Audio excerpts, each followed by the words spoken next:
पर्चे ढूंढता है, वक्फ बोर्ड से अपने लोगों की कमेटी बनवाता है और ये बेईमानी का काम पूरे कानूनी रैपर में लपेट के किया जाता है ताकि एक आम आदमी उनसे टकराने की हिम्मत ना कर सके और वो नाकाम होकर बैठ जाए। और जब एक आदमी इंडिविजुअल तौर पे नाकाम होकर बैठता है तो उन लोगों के हौसले बुलंद हो जाते हैं और अदालतों में और प्रशासन के सामने आप गुहार लगाते रहो साहब ये बेईमानी है, लेकिन वो बेईमानी कानून के रैपर में लिपटी हुई है, कानून के रैपर में लिपटी हुई है, कानून की आंखों में धूल झोंकने का काम करके की जा रही है और हमारे लोग खामोशी से सिर्फ हाथ मसोस के रह जाते हैं और उस बेईमानी का और उस लूट का मुकाबला नहीं कर पाते। कि एक जायदाद मिसाल के तौर पे जामा मस्जिद का ये ताजा मामला है, 8 दुकानें वहां मौके पर मौजूद हैं, ऊपर की मंजिल की कार्रवाई जारी है, एक जीना चढ़ रहा है उसके अंदर। फ्रंट की दुकान से 1 करोड़ 20 लाख रुपए पगड़ी अब तक बोली आ चुकी। पगड़ी वो देगा पैसे वाला, सबसे पहले पगड़ी कौन देगा? गरीब आदमी नहीं देगा, उसके पास पैसे नहीं है पगड़ी देने के लिए। पगड़ी का कॉन्सेप्ट इस्लाम में बिल्कुल हराम है। एक पैसे वाला होता है कि पैसे लगाए और उससे आमदनी करता है, वो साहूकारा है और उस पगड़ी के बदले पगड़ी तो खा जाएंगे वो लोग माफिया किस्म के लोग। जो उसका बेनिफिशियरी है मदरसा मदाइलूम, उसमें झगड़े हैं। एक मदरसे ने कहा कि साहब मैं तो इसकी रसीद 500 रुपए का किराएदार है, नहीं किराएदार मुझे 5000 की कर दो। वो पगड़ी देने वाला बिल्कुल 5000 की किराएदारी करने नहीं जाएगा, वो दूसरे मदरसे पर पहुंच जाएगा, तुम 1000 की काट दो। और वो जो लेके जा रहे हैं वहां से रसीद कटवाने के नाम पे लोग ठेकेदार, वो ही असल माफिया हैं, पैसे उनकी जेब में जा रहे हैं और वो पकड़ के कुछ अंदर दे रहे हैं, कुछ जेब में रख रहे हैं, कुछ नेताओं को दे रहे हैं, कुछ पत्रकारों को दे रहे हैं और तमाम बंदर बांट चल रही। 1915 में वक्फ किया गया, मौलाना नाजिर हसन थे रामपुर मनिहारान के, बहुत शॉर्ट में बता रहा हूं। वो इलाहाबाद हाई कोर्ट में जस्टिस महमूद साहब के पेशकार थे, यहाँ के उन्होंने वकालत शुरू की। जब जस्टिस महमूद रिटायर्ड हो गए, जस्टिस महमूद थे सर सैयद साहब के बेटे, सर सैयद साहब के बेटे हाई कोर्ट जज थे, उनके पेशकार थे और यहाँ सहारनपुर में आए। उन्होंने बहुत जायदादें कमाई, 1902 में आ गए थे वो सहारनपुर। 1915 में उन्होंने अपनी तमाम जायदाद वक्फ की। 1917 में उनका अकेला लड़का था, उसका इंतकाल हो गया, वो भोपाल रियासत का वजीर आजम था। उसने 2 शादियां की थी, कुछ लोग तो कहते हैं कहीं की, लेकिन 2 की तस्दीक होती है। उनके 5 लड़कियां थी, 4 एक बेगम से और एक आगरे वाली उनकी बेगम थी, उससे थी। अब वो आगरे वाली बच्ची उनके दादा नाजिर हसन साहब सहारनपुर ले आए कि हमारी बच्ची गैरों में ना पले, हमारा खून है, यहाँ ले आए। उसके बाद उस जायदाद के इंतजाम में 1922 में नाजिर हसन साहब का भी इंतकाल हो गया। उस लड़की की शादी हुई एक नासिर हसन नाम के आदमी से, रामपुर स्टेट और रामपुर मनिहारान के। सफिया बेगम जो यहाँ वाली बीवी थी, वो उनका रिश्तेदार था। वो उन्होंने अपनी सौतेली बेटी जिसकी परवरिश करती थी, अपने एक रिश्तेदार से शादी करा दी। उन सास और दामाद ने दोनों ने मिलकर उस जायदाद को बेचना, रहन रखना और इस तरह के काम शुरू कर दिए। गांव के गांव थे नाजिर हसन साहब के। मुझे कल कोई मिला 1700 बीघे जमीन देहरादून में भी बताता है वो। इसका लाभार्थी है मदरसा मदाइलूम। 1967 में जिला जज ने एक योजना बनाई इस जायदाद के प्रबंधन की, बहुत शॉर्ट में आ गया मैं।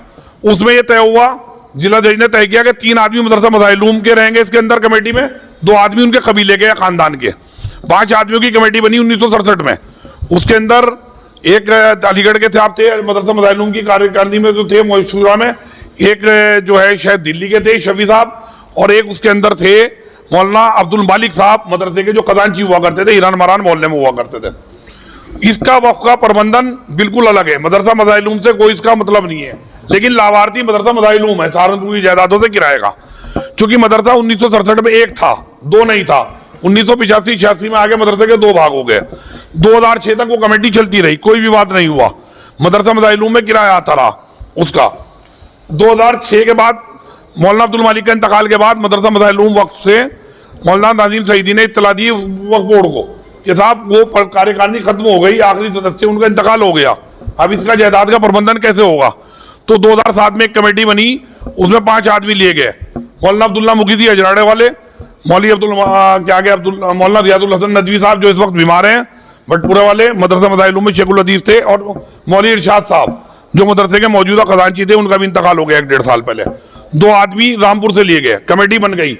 2007 में वो कमेटी रही, 2008 में वो कमेटी रही, 2009 में वो कमेटी रही, मदरसे में किराया आता रहा। लेकिन इस बीच में कुछ शौकी जायदादों की कीमत बहुत बढ़ गई।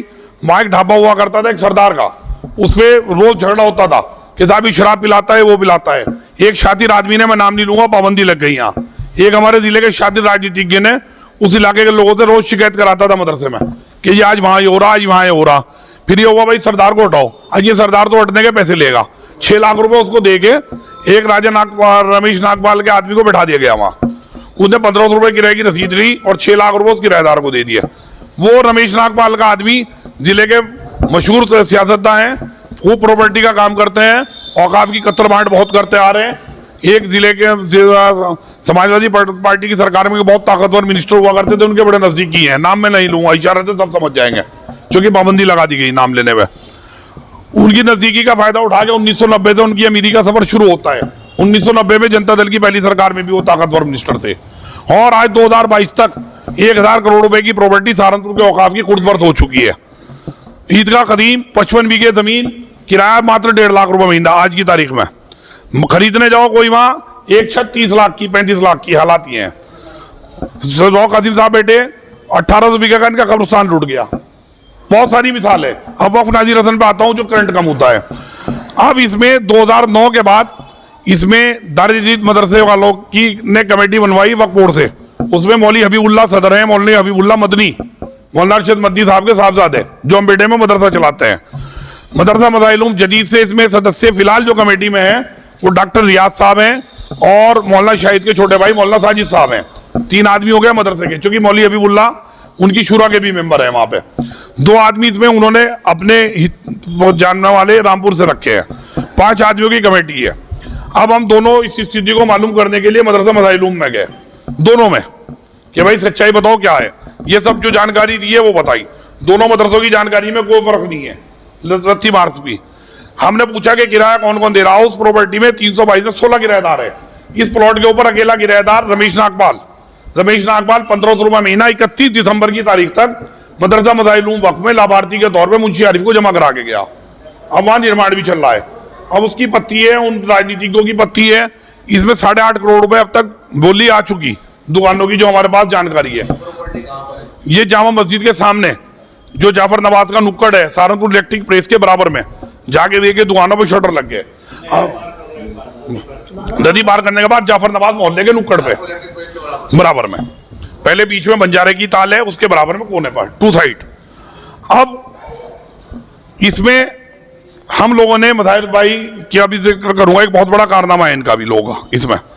तो उसमें हम इंतजार में थे कि मौका मिले। अब दुकानें खाली, शटर लगा दिए वो माफियाओं ने।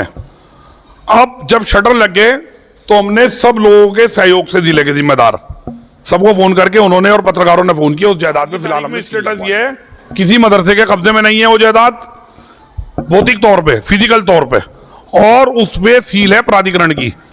डीएम साहब को मज़ाहिर भाई मिल्लत वेलफेयर कमेटी की तरफ से एक लेटर साबिर भाई ने भेज दिया कि जिले के लोगों की मीटिंग होने जा रही, इस जायदाद पे हम मिलकर फैसला लेंगे और जो फैसला लेंगे वो आपको अवगत करा दिया जाएगा।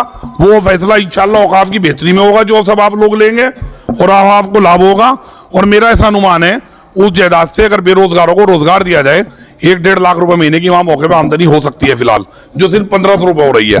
कि मदरसे में एक संपत्ति ऐसी ही खराब हो रही थी, पिछले 20-25 साल से इनके रिश्तेदारों ने वक्फ की थी।